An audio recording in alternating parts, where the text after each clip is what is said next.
Good morning and welcome back to Temtem Swarm. I went over it briefly yesterday before my stomach issues kinda killed the mood. So today I'm gonna give you another overview, having played a bit more, talked to the devs and another alpha tester, figure out a few unlocks. They were very helpful and learn more about the game that way. Seeing things I have not yet unlocked myself or getting details about to better estimate whether or not this is the right fit for you. For this alpha, Swarm currently has 4 unlockable Temtem. Platypet being the base one.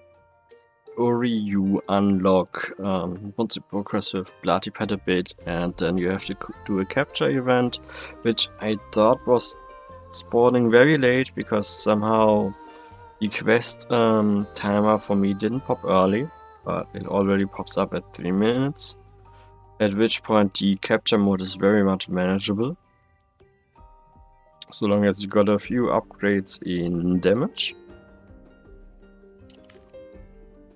like this here.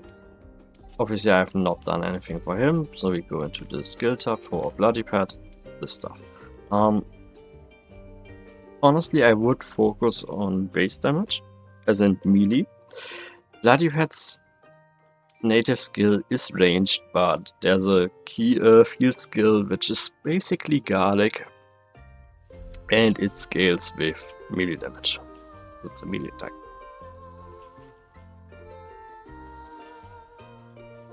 I highly recommend putting a few points in there first, and likely movement speed, which I have not committed much to yet, because Bloody Pet's base movement speed is very low. And chances are you take some early damage. Got a bit of armor, water damage, etc. As you can see, I have not done much, like I said, maybe 2 hours. The game does feature co-op, which has its stick out for those that are more into playing with friends instead of solo, in terms of bullet haven games. If you played Vampire Survivors, you remember the unlocks as in do this, get that. It has an entire grid for that, as you can see here. For example, equip for techniques that share the same type. Get 1500 Pansons. Pansons is your upgrade currency. Now I will say, if you look at these two guys, Bloody Pet does not have a dash. If you played a few bullet haven games, you are more likely used to being able to dash out of danger. Bloody Pet cannot do that at the start of the game. You, however, in his skill tree can unlock dash. I don't know how deep in it is. I currently do not have access to the nodes that have it. And his second evolution is likely also tied to that skill tree, because currently you can't evolve past level 10 one. Doesn't matter how high you go, doesn't pop. Ori I have yet to play, because I was going to give you a overview of Bloody Pet first, given that is what you start out with. There are currently also 2 zones in the alpha. I only have Zipanku, as I have not made it 20 minutes yet, not even 15. Also, my biggest gripe is the auto-aim AI. As you can see, the wave currently does... that's one of the bad ones. It does not really prioritize groups. And here's Keyfield, which I referred to earlier. It's basically garlic and say that. Suddenly we can just one-shot. Now, Toxic Ink, it's a breath skill. It only goes into the direction of where you are aiming, or walking towards, to more precisely. Not a fan of those, never have been. We take Hydro Turbine currently because we have a water skill up here. It also tells you what it's gonna buff, if it does anything like that.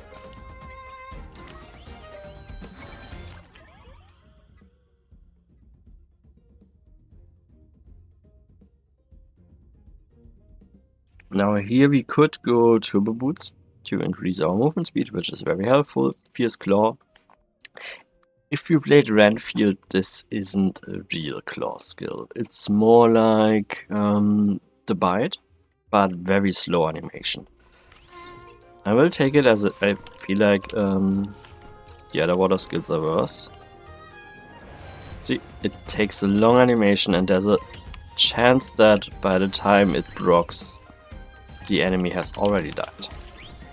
So skill animation still happens in that spot, triggering the cooldown, but get nothing out of it, unfortunately.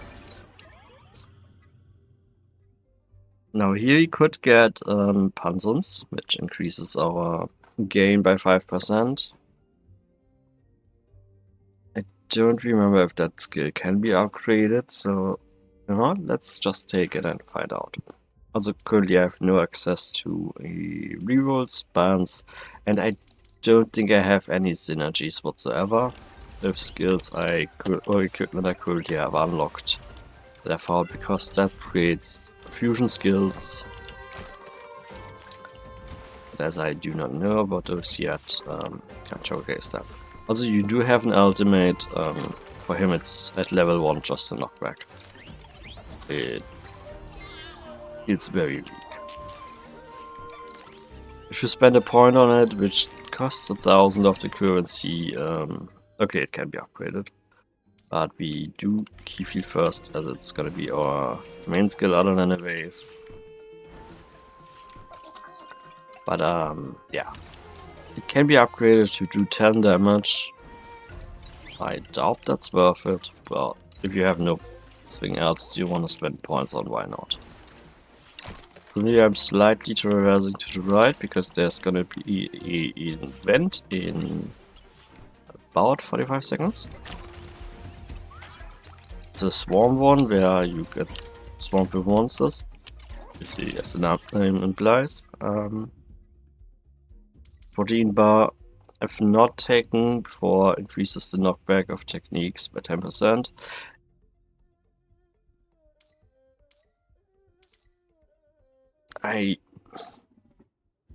What I'm bothered by is this claims the air icon on water as well, even though it should be on key here, while the water icon actually does what it's meant to be.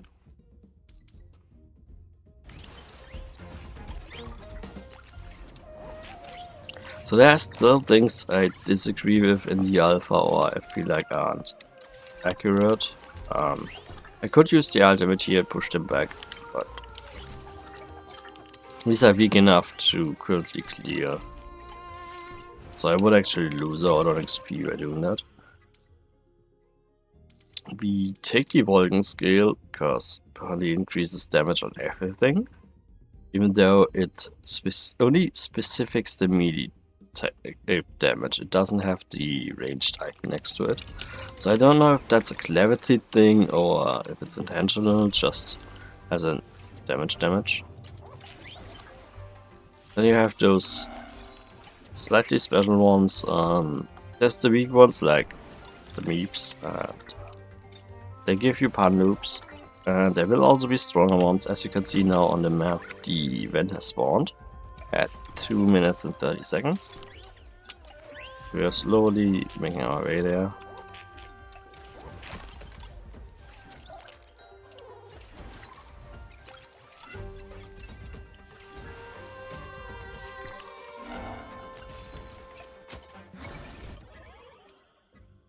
Here we take 45 band as its armor,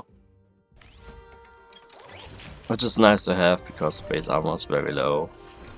Here's a stronger one. And here the event tells you what it's gonna be. You push back so that I can freely proc it. There you go.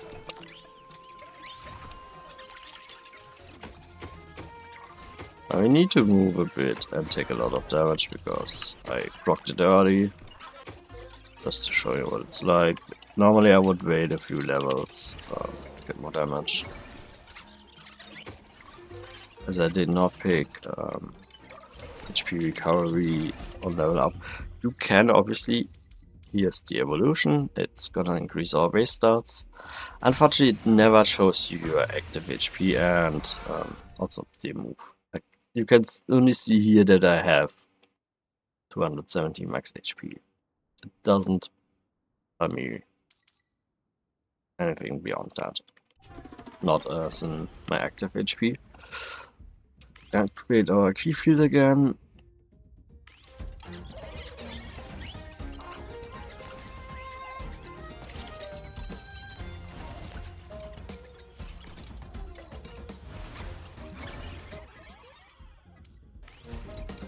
We max it to trigger it more often. Damage doesn't really go up,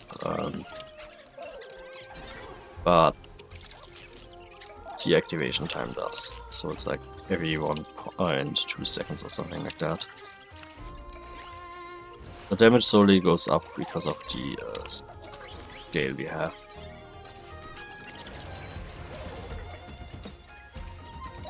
Which early wise is an upgrade I definitely recommend. We could do Wave here, but we just go Fierce Claw.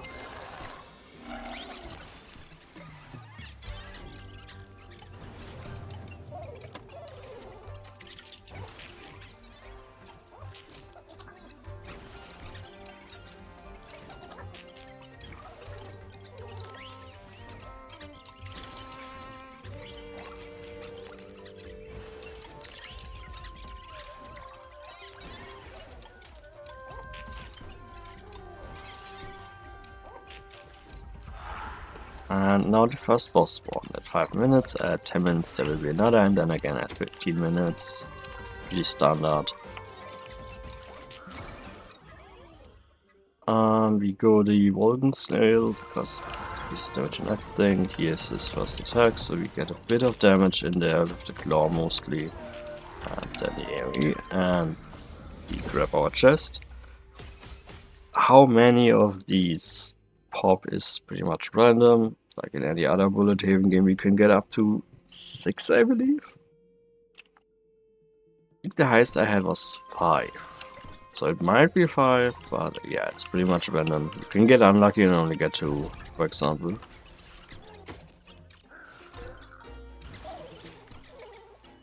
I do take some damage. It's okay. I got low movement speed and damage. Like, it's a bullet haven game, you're gonna have to grind. Taking the claw right now because the currency is starting to be a bit slightly more neglectable until later, because we are already getting swarmed, so we need a bit more damage.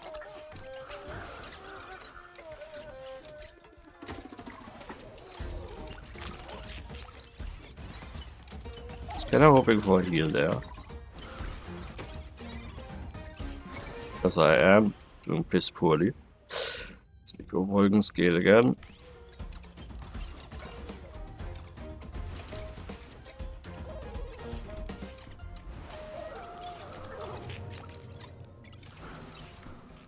Which unfortunately only hits one enemy. To make the reference to Renfield again, that game is overall really bad. The devs started out good, with a shit ton of bugs though, let's keep that in mind, but core mechanics and gameplay loop were good, and then they butchered it with updates and more bugs. We take that as it burns them, which is also something you can get during the chest. You can in fact get those chips.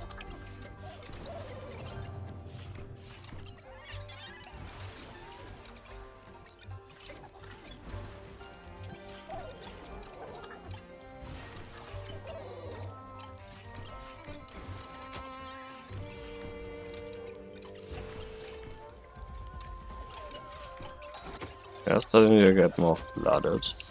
I'm taking a lot of damage trying to get my XP. Need to go deeper into the armor.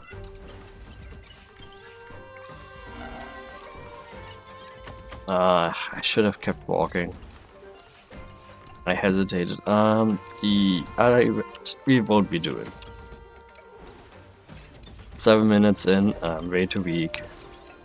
If you rush it at 3 minutes, you can do it. Honestly, I currently don't see a reason to do it other than when you wanna unlock your Temtem.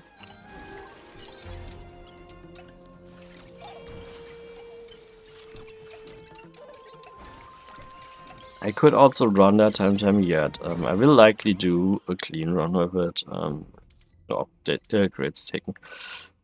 We start with the wave now. I only have the wave for my water skills right now, so there's no point in upgrading water damage overall first. I have only one anyway.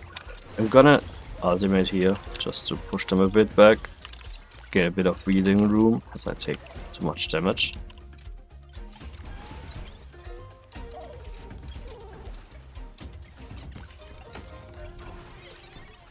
My pathing is anything but optimal. Also, these guys survive more than one hit now. I completely forgot that. That they do get scaled. We take the water plate. I don't like it as it's entirely in your direction. The one you face, which I dislike. It's also unlike Whip doesn't get another direction off. Don't play Vampire Survivors, for example, Earthshake from Exterminator. It doesn't get that secondary. I don't think we are actually gonna kill the second boss of this run.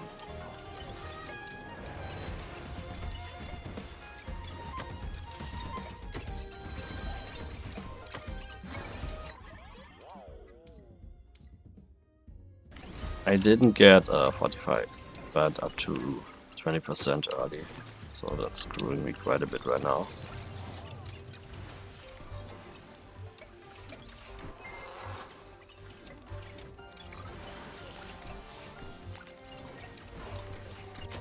Yeah, that corner there got me. And then I take more random damage when I shouldn't. It's just push them. Like, also the knockback isn't a lot. Like, it doesn't feel ultimate-ish.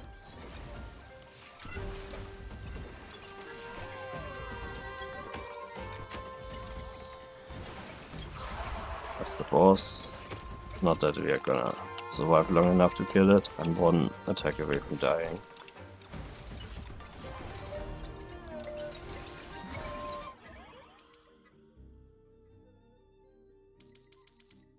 Like, you can take currently I can take 3 water skills. I need to unlock a 4th one. The fluid barrier is also just in the direction you face, and I think it's one of the worst ones currently I have access to, as it doesn't really do anything. But hey, at least you get to see a few attack animations. Also, I should have base HP recovery. I don't notice it at all.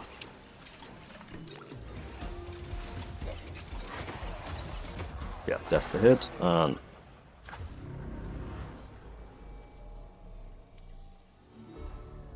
you see the difference on Wave, obviously being a base skill, scales really hard, and then Key Field.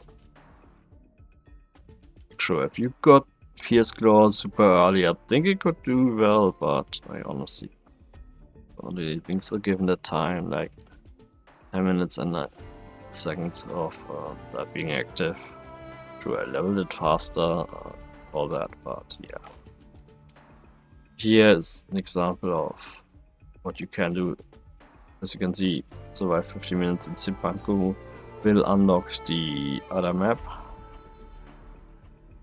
You get one for playing with Ori, so we do that now. After we spend some points on Bloody Pad. More movement speed.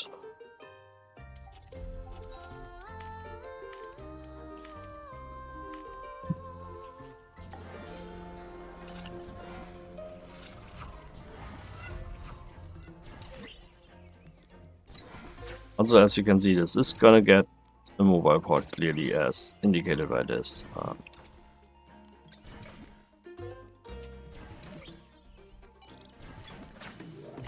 The dash is a lot longer than I expected it to be, but the first basic skill he has is very bad.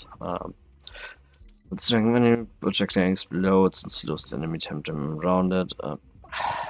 Thing is, this would be nice if it also does damage, but I don't think the exploding ones take damage. Yeah, it's just a slow. Like, it explodes and then still only does damage to the one. It also goes pretty much into the direction you face, so it's not great.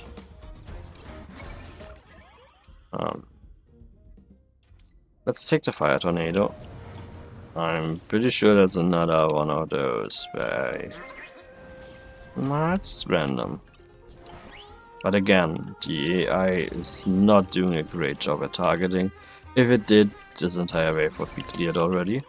But we do stack fire tornado.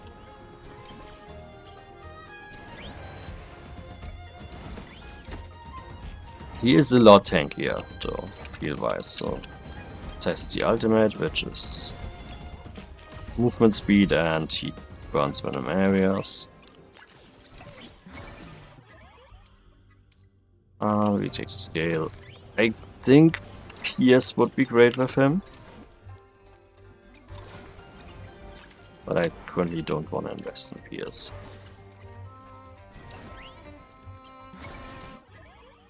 Bolt's Clock is something you unlock with Platypad. It goes up at max level, which is level 5 with that item. It's 100% increased XP, but it vanishes after 5 seconds.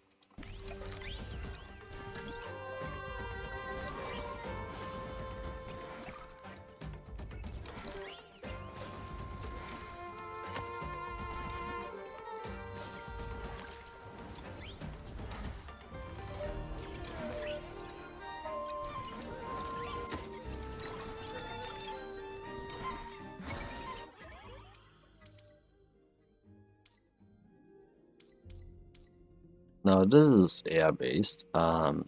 If can't go back out, oh no, we take it, but then I show you fire.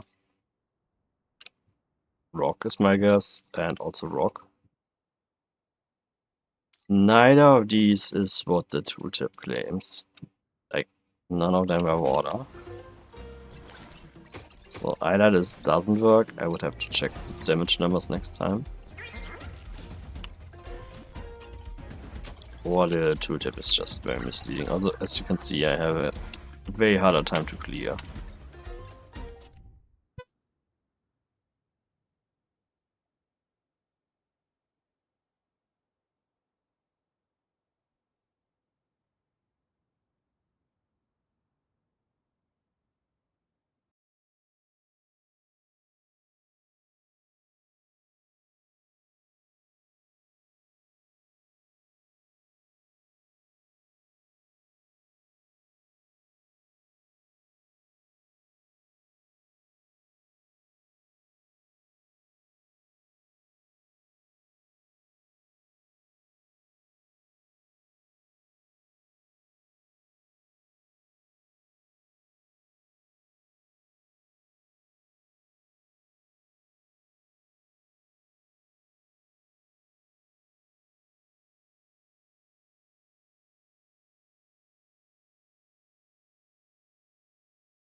Alright, I'm back. Sorry about that.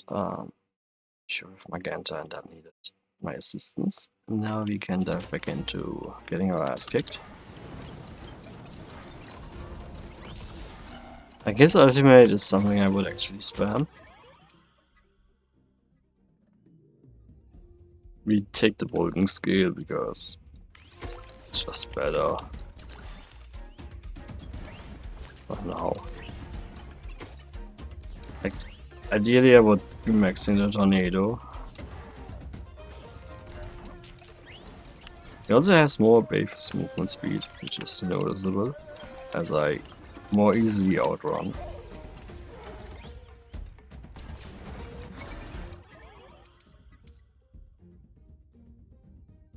Again, as you can see, it says wind, so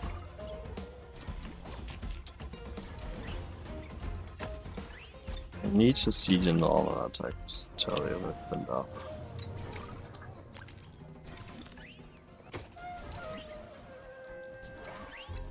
And 35, but that was a crit.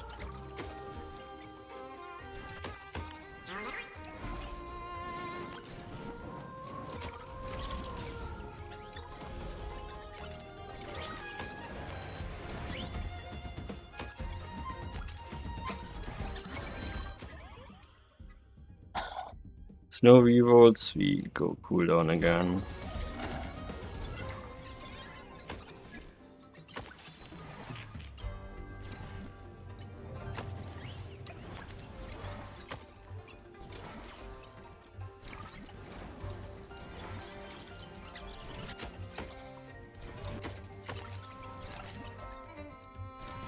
Like as you can see, I just don't kill quickly, which is a big issue.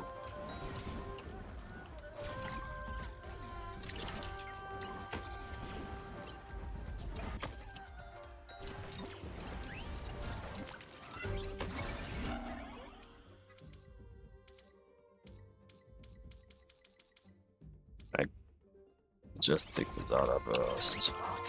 It makes no difference, unfortunately.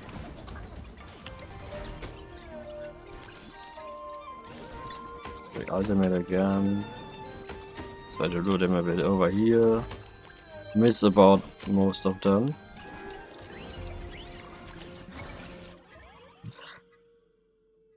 And then we increase the scale.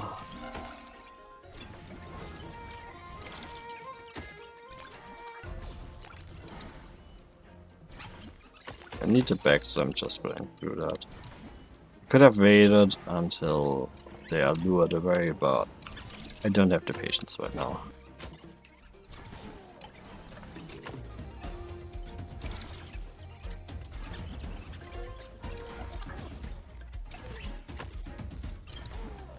Like, as you can see, the Tornado just has horrendously bad aim. Like, the AI for auto aim just needs work. That HP recovery is not gonna make a difference. Yeah, we are dead before I get to any of that stuff.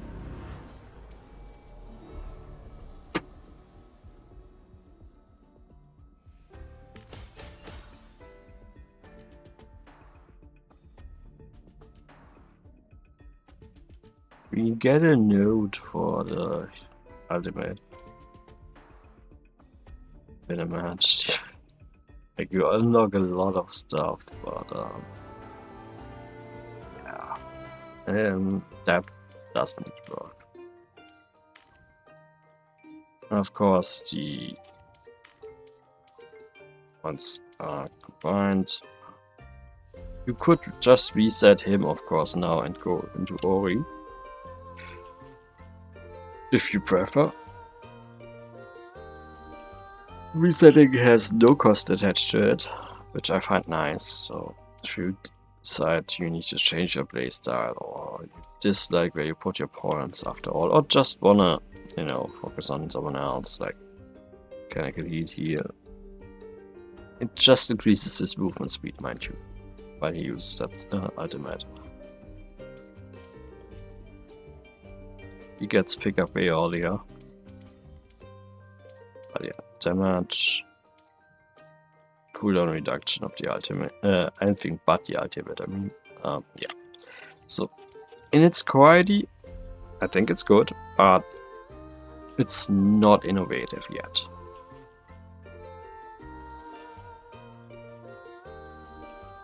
Basically, all the good ones out there achieve the same, if not more, as this. Like you have your